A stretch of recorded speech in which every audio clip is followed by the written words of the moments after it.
I know this should be hard when we be down. Lately in the darkest thoughts around.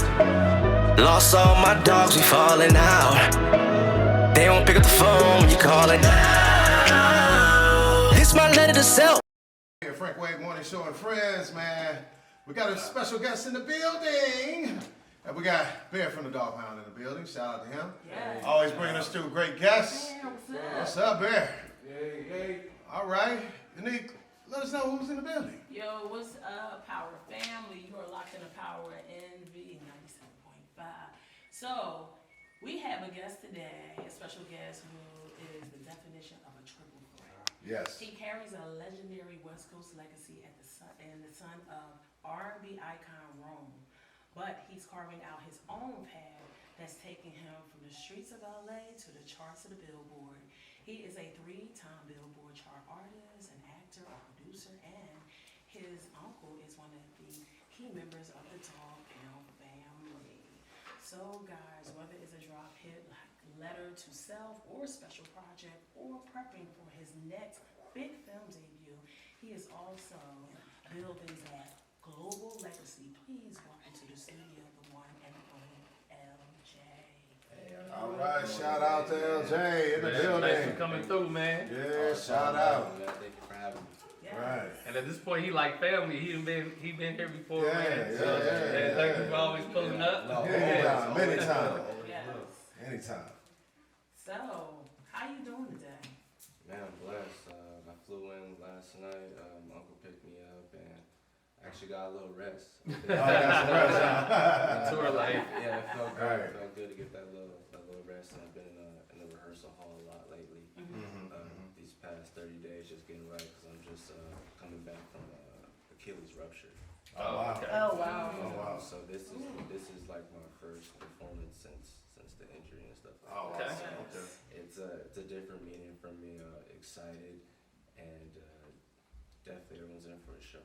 Okay, and I've definitely seen your music taking off. I love to pay attention, doing the singing, the dancing, man. Yeah. How does it feel being young in the R&B scene? Because R&B has changed so much, and like a lot of the older R&B cats try to, shun it down and stuff and say it's missing elements. But I see that you do have all the elements, like, you know what I mean? Like, I would compare it to like a young Michael or something like that, because you getting it in, doing the dance moves, and all that. everything, you got all elements. So do you carry a lot on your back doing that, or do you just do what you feel? I think like sometimes just artistically it can kind of get overwhelming sometimes, but overall I just have fun with it. I just have fun with it, man. I love that. I love that. That's dope. So your letter to self really resonated with people and it hit the Billboard chart. When you were writing that track, did you know it was going to be the one to break through like that, or it was just a personal release for you? Once we recorded it, it was just like, okay, yeah, you know what I mean? So it was at the time when I was creating a movie Triumph, it was going to be dropping soon. Okay. Basically, it was kind of like off of that. Like, I put this film together to not only like express my story, but to let people know that we're all human beings. We all go through the same things and stuff like that. So I really wanted to connect and give everybody a platform to kind of go from there. Oh, Well, great. that's dope. So this is a movie about your life, or Yeah. So Okay, my that's life, fire. Yeah, addictions and losing very very close people in the film. Basically, he loses his parents. Okay. You know what I'm saying? So he kind of falls into depression and falls into an addiction. So he has a sex addiction. Okay. So you know how it is with Yeah. athletes. You know, Right, so it's right, kind right. of just put up under the table and stuff like that. So he ends up getting a therapist, a sex therapist, and trying to channel him back into the To get back where he's supposed to be. exactly. So they end up having a forbidden love. And Oh man, yeah. He's a sex I therapist like too. that. Wait, is that sex? We're gonna have to watch that. Opposite of what you're supposed to do. Yeah, we're gonna watch that. It's a crazy story, but we've had a lot of great reviews about it, and I definitely would like to have available within the next few days to have like a small little gathering, so you guys. Okay. Definitely. Yeah, Definitely. Yeah. let's do that. Yeah, let's do that. Yeah, let's put that together. And I love that too. Like, I tell a lot of artists, like, you got to get your face out there. It's more than just music, because I do some acting myself. Like, doing that, acting, interviews like you're doing, media, like, that's a lost art to the music game, because so many people are just stuck on their social media and they think just their fan base is the fan base. But when you get on movies and things like that, that's when you really start building. So, man, congratulations on that. I can't wait to see it. What do you think? And Rico hit on it, getting out there. But I think where a lot of people mess up at is that they don't know their target market. And you can't market to everybody. Right. You need to know your target market, because those are going to become your fans. Those are going to become the people who's going to pay you the money and give you the money and know you. So what is your concept, or what is your process in understanding who is your target market? Definitely. I kind of feel like no matter how small or how big you are, you can never, lose connection with the kids. The students. Yeah. Because it's Big like Mike Rob says that. Big Mike Rob says they that. run everything. Yeah. If they don't know it, you ain't nothing. You know what I'm saying? Right. So I always run my circuit for the middle school and high Right. schools, and always keep them, involved, and like they keep me going. You know what I'm Right. saying? So as long as I'm in their ears and their hell yeah, I'm doing decent. And one of my processes, because I learned that that this is how the record labels do it and how they did it all times, is that they always took the record to the kids first to see if it's going to be a hit. And one of the things that I do, I get music all the time. My inbox is loaded with listen to this. Can you? First thing I do, I always take it to Sheldon all them. If Sheldon them say no, it ain't there, I won't even touch it. Right. Because they're the ones in the school. They're the ones and then it goes from there to the colleges and everything else. And so if you really want to know if your music is going to hit, you need to get that music to the kids. And I try to tell people, I used to tell my son when he was younger, hopefully he get back, I used to say, you are not taking advantage of what your father has. And one of the things your father has is that he's in a fraternity, what we was talking about. Yeah.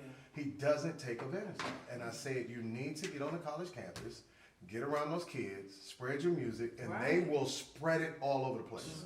George, that's what George Clinton said. He said that Atomic Dog was spread across the country because he played it first at Howard University. And it was the Qs who spread Atomic Dog across. So if you really, I just gave y'all a cheat code. Get on the college campus. Yeah. Now I want y'all to pay me later when you get get on the college campus, because that's what we do to HBCUs. Look at all the great artists. You look at what's his name? That who was with Drake? He mentioned him, but now he's not with him. Which one? The Weeknd or no, not the Weeknd. Trey Songz? No. J. Cole. J. Cole. A lot of people don't know J. Cole spread on the college campus. Oh yeah. Tupac spread on the college campuses. Everybody spreads on the college campus. That's how they used to do it. You would take them on a run, and I'm sure Barry knows about being at UNLV. You spread what you do on a college campus because they're your biggest fans, and they're gonna share this, and they're gonna pass it on to other sister schools, sister colleges. They're gonna go home during the summer months, and they're gonna talk to their friends, and before you know it, your music's everywhere. Yeah, and they're your biggest fans too. And we're here in the heart of Vegas. How does the energy here compare to the LA scene when you're looking to get inspired for a new project? Man, I kind of feel like, whenever I come here, cause my pops and my brother live out here, it's always on the go and up, you know what I'm saying? So I kind of feel like I get a jolt of energy, kind of coming back here and this, like I said, the festival this weekend. I'm excited, man. It's gonna be a Bites good and eat. Bites and eat. We'll be out Beats and there. Bites. Okay, you on the Beats and Bites? Oh yeah, y'all both are. Yeah, I'm on that too, man. Okay. Oh, that's gonna be dope. That's I'm gonna be excited turned to up. see. So Make sure y'all excited tap into to that. see that. That's gonna be turned up. It's funny because I was going through the laundry the other day and I was like, "What shirt is this?" Oh yeah. I've been I rocking was your like, shirt. "Your shirt." Y'all gave me that shirt. I've been rocking In it. the laundry, I'm like, "Wait, look like you sound it." I've been rocking that shirt. I need to get Your that. household name. I need that Rico Band's interview after you get done performing. Definitely. We gonna turn up, man. And I want to ask you this because, you know, I like to delve into people's minds and see where they really are. In making a song, I always tell people, first of all, I tell them you got to stay on the one. The one is where the stressor is. That hits the vibration of the body. And then I say in any hit song, if you look at all the great hits, they got something where there's like this communication talk between the people. It's like, yeah, there you go. Communication thing. There's some, which I like to call crazy. Listen to some of the great pop songs, you know, you know, you got something crazy. And what else do you think that needs to be in that mixture in order to make that song really relate to the fans? Man, I think like two major things is like one, you know, you always want to keep it organic and like I said, relatable. You know what I'm saying? Like Relatable. That's you know, the key. everybody ain't got, you know, stacks and stacks of money and We just talked tall about ass that. castles and stuff like that. I can't stand that. I can't stand that. You know what I'm saying? I Like, can't stand I that. get it, there are records for that and stuff like Yeah. that, but in general, it's just like the message and what you're trying to get I across. and really connecting with people. I can't stand when an artist is constantly talking about what they got, but then when you do something to put it on it, they can't even buy a burger. I can't stand that. Doesn't make sense. I told y'all in the studio the one story before in Kansas City. The dude is in there, man. I'm scared, you know, and I ain't scared of nothing. This dude is talking about, Papa, I shoot you. I mean, he was going in on the mic, you know. I'm like, man, maybe. I'm telling my boys, man. I don't know, man. I think we might have to. I don't know who we gonna have up in here. Right. Now, you know, I'm asking a question. So, where you from, homie? What you do? Oh man, you know what? I work at Chuck E. Cheese, man. I'm the little Chuck E. Cheese. Bro, I said, I ain't gonna lie. I said, get off the mic, bro. I said, get off the mic, bro. He a performer. He's an entertainer. I was like, get up. He was the actual Chuck E. Cheese dude. Oh man. In the mask. But he was in the studio like, bro, I'm in there like, I don't know, bro. I'm looking at my boy like, hey, bro, you gotta go get the heat, bro. You know what I'm saying? How you But doing? we I don't just know talked about that. We were just talking about how we had authentic music back then. Right. And how people actually talked about what we did. The college, we were in colleges and doing stuff. But our music was fun. It wasn't about hurting and killing. It was about educating. Whether you had Fight the Power or you had some other things going on. We always talked about what we can do to elevate as a people in our music. And that's good that you said like you don't like to do that because it's hard to find young people. You know, and bring your to what you learned from the greats. You know what I'm saying? Whether it be the dancing, you know, like George Clinton told me. He said every artist has to learn at some point how to be an actor. At some point. You know, and so you take a little here, you take a little there. You take the meat here, you spit out the bones. That becomes what you're supposed to become. And like I couldn't stress it enough with artists. Nobody wants to see you posting memes. They want to know you. Yeah. They want to see you. They want to know who you are. They want to see your family life. They want to feel your pain. And when you can get into that type of psychology with people, now you grab them. You know, I like to tell people, study this thing called NLP. It's Neuro Linguistic Programming. It deals with the mind. It deals with how do I tap into those neurals? How do I tap into that dopamine of the people that I'm trying to want them to become my fans? They gotta know me because I tell people, you are the brand. Whether it's Las Vegas, but the brand is Rico Bands.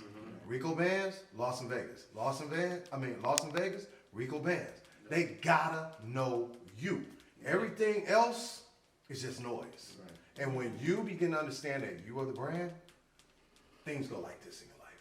And it does, and you have a great group of people around you. So again, we just had Ray Honcho here, and he's one of those people who has his Kevin Black behind his uncle. And here you go, you got uncles from the Dog Pound. They old school with it. They've been there, done that. So you just keep doing what you do, and you know I think you're going to be great in everything. And you're a triple threat. You got Bear on your side. So Yeah. I just feel like do what you do. And because we almost out of time, can tell us everybody where can we find you and Yeah. how we can see what you're doing next and tell us what you're doing next. No, definitely.